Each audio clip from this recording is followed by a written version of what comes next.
নমস্কাৰ মই মোৰ সকলো জ্যোতিষ অনুৰাগীক মোৰ ফালৰ পৰা সম্ভাষণ জনাইছোঁ। মই আজি আপোনালোকৰ লগত এটা বিশেষ বিষয় আলোচনা কৰিম। সেইটো হ'ল আমাৰ লগ্নৰ পৰা সপ্তম স্থান। আমি প্ৰায় কওঁ যে লগ্নৰ সপ্তম স্থানটো হ'ল পত্নী বা পতি স্থান। গতিকে সেই বিচাৰটো হ'ল পতি বা পত্নী ভাৱ সপ্তম স্থানটো। তাৰ ওপৰত মই আজি কিছু আভাস আপোনালোকক দিম, কাৰণ সেইটো বহুতৰে বহুত কথা আহি পৰে, বিভিন্নজনৰ বিভিন্ন কথা আহি পৰে, কাৰণ তাৰ পৰাই মানুহৰ সাংসাৰিক জীৱনৰ এটা আৰম্ভ হয়। যিহেতু সেই ভাৱটোৰ পৰাই আমি প্ৰায় বহুখিনি কথাই গম পাওঁ এজন মানুহৰ দাম্পত্য জীৱন। কিন্তু অকল দাম্পত্য জীৱন বা পতি বা পত্নীৰ স্বভাৱ বা কেনেকুৱা হ'ব পাৰে, কোন দিশে হ'ব পাৰে, সকলোখিনি পঞ্চম স্থানৰ পৰাই কোৱা হয়। প্ৰকৃত কথা হ'ল সপ্তম স্থানৰ পৰা আমি কি বিষয় আমি বিচাৰ কৰিব পাৰোঁ, সেইটো বিচাৰ্য বিষয়। সাধাৰণতে সপ্তম ভাৱটো আমি পত্নী বা পতি স্থান বুলি কওঁ, কিন্তু প্ৰকৃতপক্ষে ইয়াৰ লগত আৰু কিছুমান বিষয়বস্তু ইয়াত সন্নিৱিষ্ট ফলিক জ্যোতিষত কৰি থৈ গৈছে। যিটো আমি গণনা পদ্ধতিত কৰোঁ সেইটো ফলিক জ্যোতিষ। ফলিক জ্যোতিষত এই বিষয়ৰ ওপৰত আকৌ কিছু বস্তু সোমাই থৈ দিছে। সেই বিষয়বস্তুখিনি আমি সাধাৰণতে জনাটো দৰকাৰ। অকল পতি বা পত্নী ভাৱটো বিচাৰ্য নহয়। মুখ্য কথা এই স্থানৰ পৰাই বিচাৰ কৰা যায় বিবাহ, জায়া ভাৱ, পতি, বাণিজ্য, মুখ্যতঃ বাণিজ্য, প্ৰবাস ভ্ৰমণ, বাহিৰত ভ্ৰমণটো ইয়াৰ পৰাই গম পোৱা যায়। বিশেষকৈ তলপেট, বিবাদ, দাগ দাসী, চৰ্য, মোকৰ্দমা, শত্ৰুৰ ধন, অংশীদাৰ ব্যৱসায় আদি বিচাৰ কৰা হয়। এই সপ্তম স্থানৰ পৰা কৰা হয়। দ্বিতীয় ভাৱ আৰু সপ্তম ভাৱৰ পৰা এই বিষয়বস্তুৰ কথা কৈছোঁ। ভাৱৰ পৰা বস্তু ক্ৰয় বিক্ৰয় বিবেচনা কৰা হয়। দ্বিতীয় ভাৱটো আহি যায় এই সপ্তম ভাৱৰ লগত, এই যে ক্ৰয় বিক্ৰয় যিটো ব্যৱসায় বাণিজ্যৰ। মুখ্য কথা ধন ভাৱৰ পৰা দ্বিতীয় ভাৱৰ পৰা সাধাৰণতে ক্ৰয় বিক্ৰয়, আৰু সপ্তম ভাৱৰ পৰা বাণিজ্য বিষয়ক ক্ৰয় বিক্ৰয়, দুটা ভাগ আছে। দ্বিতীয় ভাৱটো ধনৰ ভাৱত আমাৰ কিছুমান কথা কোৱা যায়, যে তাৰ পৰাও আপোনাৰ ক্ৰয় বিক্ৰয়ৰ কথা আহি পৰে। তাৰ লগত আপোনাৰ জমা জৰি, বিশেষকৈ টকা পইচা জমা থাকিব নাথাকিব, এইবিলাক আপোনাৰ দ্বিতীয় ভাৱৰ পৰা গম পোৱা যায়। সেইদৰে সপ্তম ভাৱৰ পৰা আমাৰ বাণিজ্য বিষয়ক, ব্যৱসায় বাণিজ্য বিষয়ক ক্ৰয় বিক্ৰয় সেইটো বিচাৰ কৰা হয়। মুখ্যতঃ সপ্তম স্থানৰ পৰা সাধাৰণতে আমি বিবাহৰ সময় পতি বা পত্নীৰ গুণ, জ্ঞান, সৌন্দৰ্য, আপোনালোকৰ কুণ্ডলীত পত্নীহানি বা পতিহানি যোগ আছে নেকি, কাৰ আগতে মৃত্যু হ'ব পাৰে, দাম্পত্য জীৱন সুখৰ হ'ব নে নহয়, সেই বিষয়ে কিছু কথা জানিব পাৰি।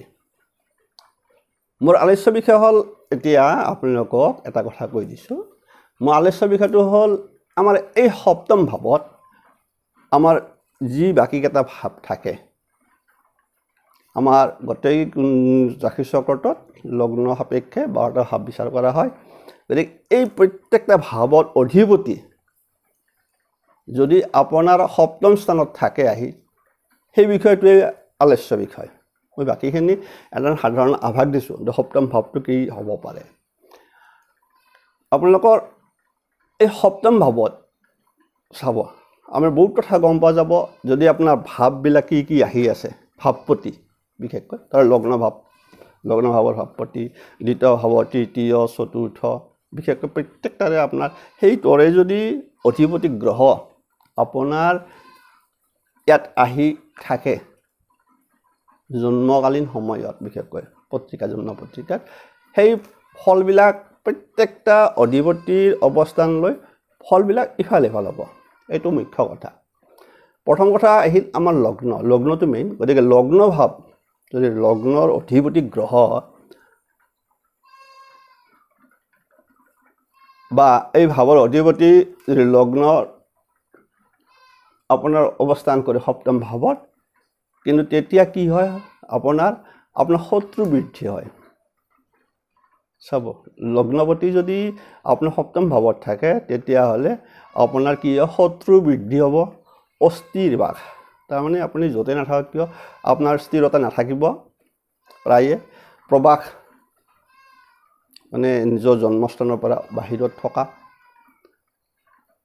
যৌৱনত বহু স্ত্ৰী লাভ সংস্পৰ্শ আহিব পাৰে। আৰু আন এটা কথা হ'ল, সেই ব্যক্তি প্ৰায়ে ব্যৱসায় বাণিজ্যৰ দ্বাৰা বিত্তবান হয়। সেইটো কিন্তু ভাল আকৌ, যে সেই ব্যক্তি কি হয়, প্ৰায়ে ব্যৱসায় বাণিজ্যৰ দ্বাৰা বিত্তবান হ'ব পাৰে। যদি আপোনাৰ দ্বিতীয়পতি, ধনভাৱৰ প্ৰতি আপোনাৰ লগ্নৰ দ্বিতীয় ভাৱ আপুনি যদি থাকে সপ্তম ভাৱত আহি থাকে, তেতিয়া সেই ব্যক্তিৰ বিবাহজনিত সৌভাগ্য লাভ হয়। তাৰমানে ধনভাৱৰ অধিপতি যদি সপ্তম ভাৱত থাকে তেতিয়াহ'লে আপোনাৰ বিবাহজনিত সৌভাগ্য লাভ হয়। আনফালে বাণিজ্যৰ দ্বাৰা বহু ধন সম্পদ সঞ্চয় কৰিব পাৰি। চাব, ব্যৱসায় বাণিজ্যৰ দ্বাৰা সঞ্চয় কৰিব পাৰি। এই মই যে কৈছোঁ যে ইয়াত অকল স্বামী স্ত্ৰী বিচাৰে নহয়, তাৰ পৰা কৈছোঁ যে সেইকাৰণে কৈছোঁ যদি দ্বিতীয় ভাৱত থাকে তেনে সেই জাতকৰ ধন সঞ্চয় হয়। যে দ্বিতীয়পতি যদি সপ্তম স্থানত থাকে, যদি তৃতীয়পতি থাকে, তৃতীয়পতি অৰ্থাৎ ভাতৃভাৱৰ প্ৰতি তৃতীয় স্থানটো থাকিলে, এইটো কিন্তু কথা হ'ল যে জ্ঞাতি বিৰোধ হয়, আত্মীয় কুটুম্বৰ বিৰোধ কৰে সেইবিলাকক, আৰু সেই জাতকৰ দূৰত বিবাহ হয়। যদি আপোনাৰ তৃতীয়পতি যদি সপ্তম স্থানত থাকে তেতিয়াহ'লে সেই জাতকৰ দূৰত বিবাহ হ'ব, বাণিজ্যত ভ্ৰমণ হ'ব। বাণিজ্য বেপাৰ বাণিজ্য কৰিলে প্ৰায় ভ্ৰমণত থাকিব লাগে। ভ্ৰমণজনিত ব্যৱসায় যিবিলাক হয় সেইবিলাকৰ কথা হ'ল তৃতীয়পতি আপোনাৰ সপ্তম স্থানত থাকে। ঠিক সেইদৰে আপোনাৰ চতুৰ্থপতি থাকে, যদি চতুৰ্থ স্থানটো আমাৰ বন্ধু স্থান, মিত্ৰ স্থান, গতিকে চতুৰ্থপতি যদি আপোনাৰ থাকে সপ্তম স্থানত থাকে, ইয়াতো আপোনাৰ বিবাহজনিত সৌভাগ্য লাভ, বাণিজ্যত উন্নতি, আপোনাৰ বিদেশত প্ৰভুত্ব, বাহিৰত গ'লে বিদেশত প্ৰভুত্ব, সম্পত্তি লাভ হয় যদি চতুৰ্থপতি সপ্তমত থাকে। আৰু যদি পঞ্চমপতি সপ্তমত থাকে তেতিয়াহ'লে সেই জাতক জাতিকাৰৰ দাম্পত্য জীৱন সুখৰ হয়। আনফালে দূৰণি যাত্ৰাও শুভ হয়। মই কৈছোঁ যাত্ৰা, আগতে কৈছোঁ যে ভ্ৰমণটো সূচায়, প্ৰবাস ভ্ৰমণ, গতিকে দূৰণি যাত্ৰাবিলাকো শুভ হয়। আনফালে আহি গ'ল ষষ্ঠপতি। মুখ্য কথা আমাৰ যে আপোনাৰ কওঁ যে আমাৰ ষষ্ঠ স্থান, অষ্টম স্থান, দ্বাদশ স্থান সদায় আমাৰ অশুভ বুলি ধৰা হৈ আছে। গতিকে তাৰ অধিপতি যদি ষষ্ঠ স্থানৰ অধিপতি যদি আপোনাৰ সপ্তম স্থানত হয়, শুভ ফল জীৱজনক নিদিয়ে। কিন্তু কেনেকুৱা নিদিয়ে, কি কি আপোনাৰ হ'ব পাৰে সম্ভাৱনা থাকে সেইটো আপোনালোকক কৈ দিছোঁ, যে যদি ষষ্ঠপতি যদি সপ্তমত থাকে আপোনাৰ ভাৰ্যা বা পতি বিয়োগ হ'ব পাৰে, বিৰোধ থাকে, পৰস্পৰ বিৰোধ হয়, অৰ্থৰ ক্ষতি হয়, অৰ্থৰ যিকোনো মুহূৰ্তত অৰ্থৰ ক্ষতি হ'ব, দূৰণি যাত্ৰাও অশুভ হয়, যে ক'ৰবাত গ'ল ভ্ৰমণত কিন্তু শুভজনক হৈ নাহে। গতিকে ষষ্ঠপতি যদি সপ্তমত থাকে সিমান আমাৰ সুবিধাজনক নহয়, শুভ নহয়। আনফালে যদি সপ্তমপতি যদি সপ্তম স্থানত থাকে, কথা আছে সপ্তমপতি সপ্তম স্থানত থাকে তেতিয়াহ'লে সুন্দৰী নাৰী লাভ, বাণিজ্যত বৃদ্ধি, আৰু যিকোনো কাম কাজত জয়লাভ হয়। এইটো ভাল। সপ্তমপতি যদি সপ্তমত থাকে তেনেহ'লে আপুনি ভাগ্যৱান। তাৰমানে তেতিয়াহ'লে আপোনাৰ সুন্দৰী নাৰী লাভো হ'ব, বা বাণিজ্য বৃদ্ধি, বেপাৰ বাণিজ্য কৰিলেও আপোনাৰ তাত বৃদ্ধি হ'ব, আনফালে যিকোনো কৰ্মত আপোনাৰ জয়লাভ হ'ব। আনফালে আহিলে অষ্টমপতি। মইতো কৈছোঁ যে আমাৰ অষ্টম স্থানটো আমি সাধাৰণ অশুভ ধৰোঁ, কিন্তু অষ্টম স্থানৰ অধিপতিটো অশুভপতি আহি থাকিল। সেইকাৰণে অষ্টমপতি যদি থাকে সপ্তমত আহি তেতিয়াহ'লে আপোনাৰ ব্যৱসায় বাণিজ্যত অৰ্থ আনি হয়। চাব, ব্যৱসায় বাণিজ্যত অৰ্থ আনি হয়, মনোকষ্ট, সদায় মনোকষ্ট থাকে, মনত কষ্ট হৈ থাকে, স্ত্ৰী বিয়োগ থাকে, স্ত্ৰী বিয়োগ বা পতি বিয়োগ দুটা এটা ধৰি ল'ব পাৰে দূৰযাত্ৰাত অশান্তি, তেতিয়া দূৰযাত্ৰাটো অশান্তি হয়। কিন্তু আনফালে নৱমপতি আমাৰ ভাগ্যস্থান, নৱমপতি যদি সপ্তমত থাকে তেতিয়াহ'লে আপোনাৰ সেই জাতক বা জাতিকাই ধৰক পুৰুষ হ'লে সুন্দৰী নাৰী লাভ, প্ৰবাসত ভাগ্য উদয় হয়, বিদ্যাত উৎকৰ্ষ লাভ কৰে, ব্যৱসায়ৰ দ্বাৰা ধনশালী হয়। সেইবিলাক জাতক জাতিকা যদি ব্যৱসায় কৰে ধনশালী হয়। দশম স্থান আমাৰ কৰ্মস্থান, যদি দশমপতি যদি আপোনাৰ দশমপতি যদি সিহঁত থাকে সপ্তম স্থানত থাকে তেতিয়াহ'লে আপোনাৰ বিদেশত ব্যৱসায় বাণিজ্যত বৃদ্ধি, ক্ষতি লাভ হয়, সম্ভ্ৰান্ত পৰিয়ালৰ স্ত্ৰী লাভ হয়। মুখ্য কথা তাৰমানে ভাল আৰু ভাগ্যৱতী নৱম স্থানৰ অধিপতি যায় তেতিয়াহ'লে খুব ভাল। আৰু বিশেষকৈ মই সেইটো ক'ব জানে কি কৈছোঁ, কৰ্মস্থান কৰ্মপতি, সেইটো দশমপতিটো কৰ্মপতি যদি আপোনাৰ থাকে সপ্তম স্থানত আহে তেতিয়াহ'লে বিদেশত বাহিৰত তাৰমানে আপোনাৰ ব্যৱসায় বৃদ্ধি হয়, ক্ষতি লাভ হয়, সম্ভ্ৰান্ত পৰিয়ালৰ স্ত্ৰী লাভ হয়। সেইদৰে একাদশপতি মানে আইপতি, আমাৰ লগ্নৰ পৰা একাদশপতি যদি সপ্তমত থাকে তেতিয়াও হয় কি আইপতি থাকিলে ব্যৱসায় বাণিজ্যত লাভ হয়, দূৰযাত্ৰাত ধন লাভ হয়,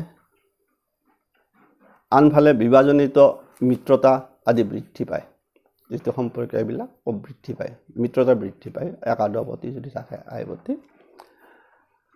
কিন্তু আনফালে আহি গ'ল এতিয়া আমাৰ দ্বাদশপতি ব্যস্তান যদি অধিপতি যদি আহি ফালে যদি আপোনাৰ সপ্তম স্থানত থাকি যায় নিশ্চয় আপোনাৰ শুভ ফল নিদিব। গতিকে কি অশুভ হ'ব পাৰে সেইটো হ'ল গৃহত, অৰ্থাৎ গৃহত আপোনাৰ কলহ বা কাজিয়া পেচাল, গিৰিয়েক ঘৈণীয়েকৰ মাজত কাজিয়া পেচাল থাকি যাব, ব্যৱসায় কৰিলে ব্যৱসায়ত ক্ষতি হ'ব। সেই দশাকালত দ্বাদশপতি দশাকালত কিন্তু চাব এইটো বহুতে ভাবে কি সদায় হ'ব, সেইটো নহয়।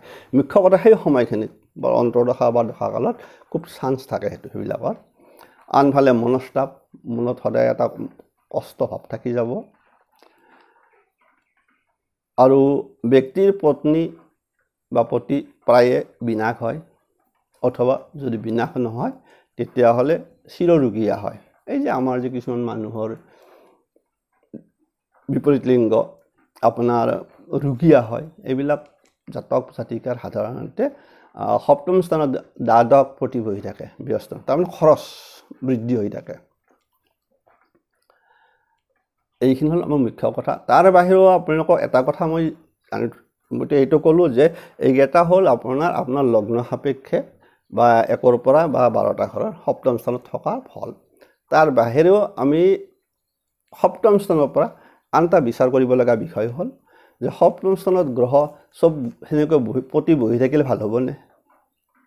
প্ৰশ্ন আছে, নহ'বও পাৰে। আপোনাৰ মই যেনে ক'লোঁ যে নৱমপতি বহি আছে, কথা আহি পৰে চতুৰ্থপতি বহি আছে, কৈছে যে অমুক ভাল হ'ব, কিন্তু তাতো কিন্তু এটা কথা ৰাখি থৈ দিছে এই সপ্তম স্থানৰ বিচাৰৰ পদ্ধতিত।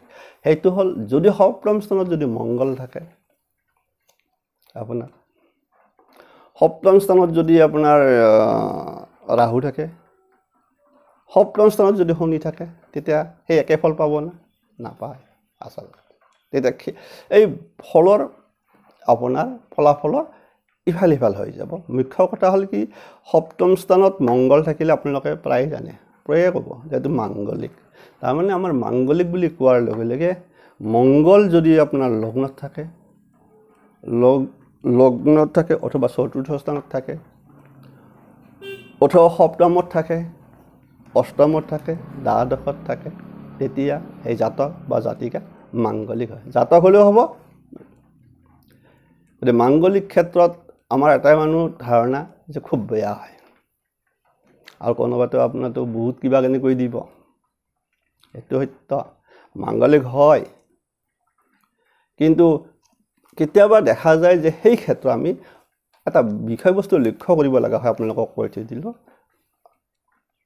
সেইটো বহুতে লক্ষ্য নকৰাকৈ আপোনাক কৈ দিব যে আপোনাৰ কুণ্ডলী সপ্তম স্থানত মংগল আছে, আপোনাৰটো খুব বেয়া, বা ছোৱালীজনীটো মাংগলিক, অমুক তমুক তমুক, কেনেকৈ বিয়া পাতিব। তেতিয়াতো কথা থাকিল যে এই মাংগলিকটো যদি পৰস্পৰৰ হৈ থাকে, যদি পুৰুষজনৰ হয়, বিবাহ কথা কৈছোঁ, যদি পৰস্পৰৰ যদি মাংগলিক হয়, কিন্তু কথা হ'ল কি যে একে ঠাইত থাকিব লাগিব মংগল, সেইটো নহয়। হয়তো পুৰুষজনৰ ধৰক লগ্নত আছে, ছোৱালীজনীৰ আপোনাৰ আমাৰ চতুৰ্থ স্থানত আছে মাংগলিকত, বা সপ্তমতে থাকিল মাংগলিকত, তেতিয়াহ'লে আপোনাৰ পৰস্পৰে মাংগলিক দোষটো আপোনাৰ বিনাশ হয়। যাকে বিনাশ বুলি নকওঁ, যিটো মানে সেইটো খণ্ডন হয়, যাকে খণ্ডন হয়। আনফালে আন এটা কথা হ'ল কি, মংগলৰ কথা আছে যে মংগল যে অকল সপ্তমত থাকিলে যে পতি বা পত্নী হানি হ'ব, সেইটো নহ'বও পাৰে। যদি সেই মংগলক যদি বৃহস্পতিৰ দৃষ্টি দি থাকে, চাব, যদি মংগলক দৃষ্টি দি থাকে, লগ্নত যদি ধৰক আপোনাৰ শুভগ্ৰহ বহি আছে, সেই শুভগ্ৰহই যদি সেই মংগলক দৃষ্টি দি আছে, অৰ্থাৎ মই ক'ব গৈছোঁ আপোনাৰ বুধ যদি বহি আছে লগ্নত, যদি সিহঁত বহি আছে, চন্দ্ৰ বহি আছে লগ্নত, সপ্তম স্থানত ডাইৰেক্ট দৃষ্টি দিব। এইকাৰণে কৈছে যদি শুভগ্ৰহ দৃষ্টি থাকে, যিটো কৈছে হানিটো, এই হানিটো নহয়। হয়তো অলপ কিবা এটা থাকিব, কাজিয়া পেচাল সেইটোতো থাকেই, কিন্তু কোনো হানি বিঘিনি নহয় সেই মাংগলিক দোষত, সেইটো কাটা যায়, খণ্ডন হয়। সেইটো খুব বিষয়বস্তু জানিবলগীয়া। কিন্তু বহুতে নাচাই ফেলে ডাইৰেক্ট কৈ দিব যে আপোনাৰ মাংগলিক, আপুনি অমুক কৰক তমুক কৰক, ভয় লগাই দিব। একচুৱেলি চাব লাগে যে আপোনাৰ বৃহস্পতিৰ দৃষ্টি আছে নে নাই, বা মংগল বহিছে, মংগলৰ লগত জানে বুধ বহি আছে নেকি, মংগলৰ লগত আপোনাৰ বৃহস্পতি বহি আছে নেকি, বা মংগল যে চন্দ্ৰ। আনফালে কোৱা আছে যে চন্দ্ৰ য'ত আছে তাৰ পৰা চন্দ্ৰৰ সপ্তমতো যদি শুভগ্ৰহ বহি থাকে, অকল লগ্ন নহয়, তেতিয়া চন্দ্ৰৰ পৰা চন্দ্ৰৰ সপ্তমত যদি শুভগ্ৰহ বহি থাকে, আপোনালোকে জানি মনত ৰাখিব, আমাৰ শুভগ্ৰহ মাত্ৰ 4টাহে। বিশেষকৈ আমাৰ বৃহস্পতি থাকিল, শুক্ৰ থাকিল, চন্দ্ৰ থাকিল, আকৌ বুধ, এই 4টাহে আমাৰ 9টা গ্ৰহ শুভগ্ৰহ। এই 4টাৰ যদি কোনোবা এটা যদি বহি থাকে চন্দ্ৰৰ সপ্তমত, চন্দ্ৰটো শুভই থাকিল, চন্দ্ৰৰ সপ্তমতো যদি শুভগ্ৰহ থাকে, তেতিয়া মাংগলিক দোষটো খণ্ডন হয়। সেইটো আপোনালোকে বহুত কৈ থৈ দিলোঁ, সেইটো চাব লাগে। তাৰমানে এই বিচাৰটো খুব এটা, যেতিয়া মাংগলিক বিচাৰ কৰাৰ কথা কৈছোঁ, যে মাংগলিক বিচাৰটো খুব এটা সূক্ষ্ম বিচাৰ। যে দেখা পোৱাৰ লগে লগে যে আপোনাৰ লগ্নত দেখা পাইছোঁ মংগল বহি আছে মাংগলিক, বা চতুৰ্থ স্থানত বহি আছে মাংগলিক, খুব বেয়া হ'ব, বা অথবা সপ্তমত বেয়া, অষ্টমত একদম বেয়া, দ্বাদশতো ক'লোৱে। গতিকে কিছুমান ক্ষেত্ৰত আপোনাৰ ইফাল সিফাল হয়, খণ্ডন হয়, এইটো চাব লগা হয়। এই বিচাৰ্যটো খুব বিষয়বস্তু।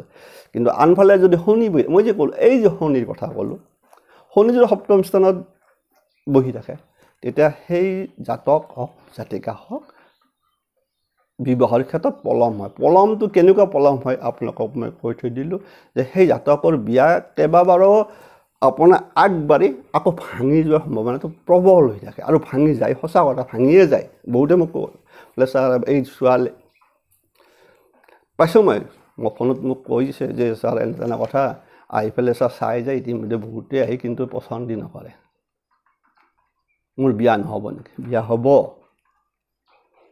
কিন্তু কথা হ'ল এইবিলাকত শনি থাকে, শনি তাত থাকিল, বা শনি যদি আপোনাৰ সপ্তম স্থানত দৃষ্টি দি থাকে, সপ্তম স্থানত শনি দৃষ্টি দিব লগা হ'লে সি আপোনাৰ হৈ লগ্নত থাকিব লাগিব। আপোনাক কৈছোঁ, এতিয়া সপ্তম স্থানত যদি হয়, নহ'লে আপোনাৰ পঞ্চমত থাকিব লাগিব। পঞ্চমৰ পৰা সপ্তমকলৈকে আপোনাৰ শনি যদি থাকে, তেতিয়াও পূৰ্ণ দৃষ্টি পৰি থাকে, তৃতীয় দৃষ্টি। সেইদৰে লগ্নত যদি থাকে তাত পৰি থাকি থাকিব।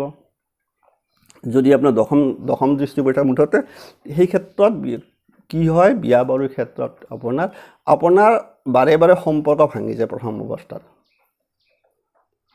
ভাঙি যায়, কিন্তু পিছত বিয়া হয়। কিন্তু প্ৰথমতে আপোনাৰ ভাঙিবই 2-3বাৰ, সেইটো কোনো কথাই নাই। চাব আহিব, একদম আগবাঢ়িব, নহ'ল কোনোবা এটা কিবা এটা তাৰমানে সেইটো হয়, লেট কৰে। তাৰ অৰ্থ হ'ল কি, শনি সপ্তমত থকা মানে আপোনাৰ বিবাহ পলম। শনি যদি পঞ্চমত থাকে, সপ্তমত কিন্তু দৃষ্টি দিব, পূৰ্ণ দৃষ্টি, তেতিয়া বিবাহ পালন হ'ব আপোনাৰ। বোলে মোৰতো চালে দেখালে নাই দেখোন ঠিকেই আছে, কি হ'ল? আচলতে আপোনাৰ পঞ্চমত শনি বহি আছে, পঞ্চমৰ পৰা সপ্তমত পূৰ্ণ দৃষ্টি দি আছে, তৃতীয় দৃষ্টি, সেইটো কথা। সেইকাৰণে শনি থাকিলেও আপোনাৰ সাধাৰণতে বিয়া বাৰুৰ ক্ষেত্ৰত অলপ পলম হয়। আনফালে কথা হ'ল ৰাহুৰ কথা ক'লোঁ। ৰাহু থাকিলে কথা হ'ল আপোনাৰ বিবাহিক জীৱনত পৰস্পৰৰ মাজত সদ্ভাৱটো কম হৈ থাকে, ঘৰুৱা অশান্তি বৃদ্ধি হৈ থাকে। সেইকাৰণে সপ্তম স্থানত ৰাহু এটা পজিশ্যন দিছে যে সেই ৰাহু থাকিলে আপোনাৰ পৰস্পৰৰ সাংসাৰিক জীৱনত অকণমান হাই কাজিয়াৰ প্ৰেছাৰ বৃদ্ধি হয়। তাৰ বাহিৰে একদম ভয় খাব লগা নহয়। আৰু যদি সপ্তম যদি হয় বা সপ্তমৰ পৰা অষ্টমত যদি থাকি যায় বা সপ্তমত যদি মংগল থাকি যায়, তেতিয়া অলপ বিচাৰটো বেলেগ হ'ব। আপোনালোকে গম পালে যে আমাৰ সপ্তম স্থানটোৰ বিষয়ে কিছু কথা গম পালে, যে সপ্তম স্থানত আমাৰ লগ্ন সাপেক্ষে সপ্তম স্থানত কি অধিপতি গ্ৰহ ভাৱৰ বহি থাকিলে কি ফল পায় সেই বিষয়ে কিছু আভাস পালে। আনফালে আপোনালোকক মই ক্লিয়াৰ কৰি দিলোঁ, বিশেষকৈ মাংগলিকৰ কথাটো কৈ দিলোঁ, যে শনিৰ কথাও কৈ দিলোঁ যে কি হয় শনি থাকিলে সপ্তম স্থানত বা সপ্তমত শনিৰ দৃষ্টি পৰিলে কি হয়। তাৰপৰা ৰাহুৰ কি হয়, ৰাহু থাকিলে বিশেষ এইখিনিয়ে। সেইমতে প্ৰতিকাৰ কৰিলেও কিছু ক্ষেত্ৰত আপোনাৰ চাই ল'ব লাগিব বিচাৰত, এই প্ৰতিকাৰখিনি কৰিলে শুভ ফল পায়। আনফালে বেপাৰ বাণিজ্যৰ কথা কৈ দিলোঁ, যে ইয়াত আপোনালোকে গম পাই যাব, যিসকলে বেপাৰ বাণিজ্য কৰি আছে বা কৰিম বুলি ভাবিছে সেইসকলে কিন্তু এই সপ্তম স্থানটো যিখিনি মই ক'লোঁ এইখিনি ভালকৈ চালে আপোনালোকে গম পাব যে মোৰ অমুক গ্ৰহ অমুকত আছে বা সপ্তম স্থানত বহি আছে লগ্ন সাপেক্ষে, তেতিয়া আপোনালোকে বেপাৰ বাণিজ্য সেইবিলাক লাভৱান হ'ব। তাত যদি আপোনাৰ দ্বাদশপতি বা ষষ্ঠপতি বা অষ্টমপতি যদি বহি আছে, আপুনি বেপাৰ বাণিজ্য কৰি কোনো লাভ কৰিব নোৱাৰে। বেপাৰ বাণিজ্যত আপুনি বাৰে লছ খাই থাকিব, মানে বাৰে হাৰি, বিশেষকৈ হাৰাৰ চান্স থাকিব যেতিয়া সেই অষ্টমপতি আপোনাৰ অষ্টমপতি দশা চলিব বা অন্তৰ্দশা, সেই সময়খিনি। বাকীখিনিত আপোনাৰ চলি থাকিব, হঠাৎ ডাউনফল হৈ যাব। ব্যৱসায় বাণিজ্য মানে কয় যে ছাৰ ইমান ধুনীয়াকৈ চলি আছিল, কিন্তু ছাৰ ইমান বেয়া হৈ গ'ল, হঠাৎ ডাউনফল আহি যাব পাৰে। তেতিয়া আপোনাৰ মনত ৰাখিব, তেতিয়া আপোনাৰ হয় ষষ্ঠপতি অথবা অষ্টমপতি অথবা ব্যৱসায় বাণিজ্য আপুনি দ্বাদশপতি, ইয়াৰ অন্তৰ্দশা চলিছে আপোনাৰ। এই অন্তৰ্দশা কালত বা মহাদশা কাল, ষষ্ঠপতিৰ কথা কৈছোঁ, ষষ্ঠপতি যদি আপোনাৰ মহাদশা আৰম্ভ হোৱাৰ লগে লগে তেতিয়াই প্ৰথম 1-1.5 বছৰ খুব বেয়া হৈ যাব পাৰে আপোনাৰ, হঠাৎ নামি যাব, কি হয় আপুনি নিজে গম নাপাব। বা ষষ্ঠপতি হ'লেও হ'ব অথবা আপোনাৰ দ্বাদশপতি।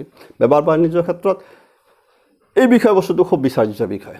গতিকে আপোনালোকক মোক বহুতে সুধি আছে ছাৰ মোৰ বেপাৰ ইমান ভাল আছিল, হঠাৎ হয়তো আপোনালোকক মই আজি কৈ দিলোঁ, নিজেও কিছু গম পাব, চাই লওক। মইতো দিম, মই কৰি দি যাক দিব লগা আছে মই কৰি আছোঁ, বা অমুক কৰ। একচুৱেলি মেইন কথা ইয়াতে সোমাই আছে, এই সপ্তম ভাৱতে আপোনাৰ বেপাৰ বাণিজ্যৰ ডাউনফলটো এই সপ্তম ভাৱতে সোমাই আছে, অকল বিবাহৰ ক্ষেত্ৰত নহয়। তাৰ লগত আপোনাৰ ক'ৰবাত দূৰত যাব লগা যে দূৰ যাত্ৰা আপোনাৰ ইয়াৰ পৰাই আছে, ইয়াৰ পৰাই পাব, এই সপ্তম স্থান নৱম স্থানৰ পৰাই পাব।